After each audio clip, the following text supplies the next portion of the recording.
السلام علیکم دوستوں، تو آپ دیکھ رہے ہیں T R info.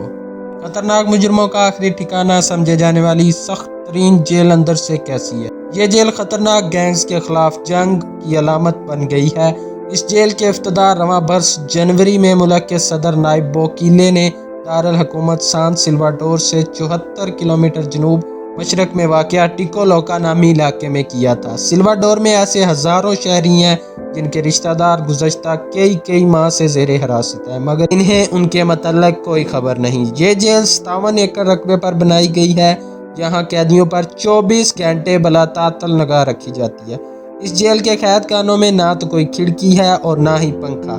L Salvador حکومت کا کہنا ہے کہ اس جیل میں 40,000 قیدیوں کو رکھا جا سکتا ہے، جن میں خاص طور پر 2 حریف گروہ مارا سلواٹروچا اور بیورو 18 کے صف اول کے گینگسٹرز شامل ہیں۔ ان دونوں جرائم پیشہ گروہوں کے درمیان جاری جنگ کی وجہ سے ایل سلواڈور میں کئی دہائیوں سے دہشت گردی اور خون ریزی مچی ہوئی تھی۔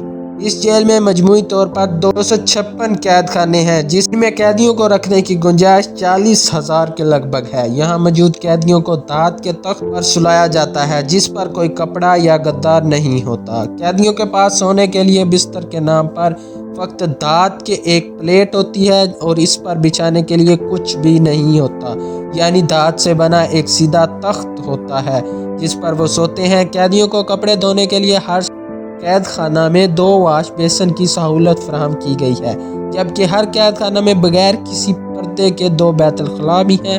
ایل سلواڈور میں سارا سال موسم گرم، مرطوب اور حبس والا رہتا ہے، مگر اس کے باوجود ان قید خانوں میں کھڑکیاں، پنکھے یا ایئر کنڈیشنر نہیں ہیں۔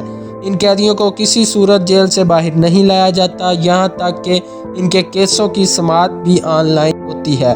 ایل سلواڈور کے حکام نے کہا ہے کہ وہ توقع نہیں کرتے کہ اس جیل کے قیدیوں کو کبھی رہائی دی جائے گی۔ حکام کا کہنا ہے کہ جیل میں جدید ترین حفاظتی انتظامات ہیں۔ داخل ہونے کے لیے اسکیننگ سسٹم، جدید ترین ہتھیاروں کے علاوہ نگرانی کا ایک وسیع نیٹ ورک موجود ہے۔ تشدد کی روک تھام سے متعلق اقوام متحدہ کی ذیلی کمیٹی کے سابق رکن میگول سارے نے بتایا کہ یہ جیل کنکریٹ اور فولاد کا ایک گڑھا ہے جو سزائے موت کی بغیر لوگوں کو مارنے کی کوشش ہے۔ جیل کے گرد 2 باڑے ہیں جن پر نصب تاروں میں ہائی وولٹیج بجلی گزرتی ہے، جبکہ کنکریٹ کی 2 دیواریں بھی ہیں۔ جیل کے گرد 19 واچ ٹاورز ہیں جن پر محافظ تعینات ہیں۔ تنظیم کے قانونی مشیر زاریہ نواس، جو ملک کے پولیس انسپکٹر جنرل رہ چکے ہیں، کا کہنا ہے کہ اس جیل میں حالات کافی غیر انسانی ہو سکتے ہیں کیونکہ کسی کو یہاں تک رسائی حاصل نہیں۔ کوئی وکیل، یہاں تک کہ میڈیا بھی جیل کے حالات دیکھنے نہیں جا سکتا۔ ایل سلواڈور حکومت اس جیل کو جرائم پیشہ افراد اور گینگسٹرز کے لیے آخری حربت کے طور پر دیکھتی ہے۔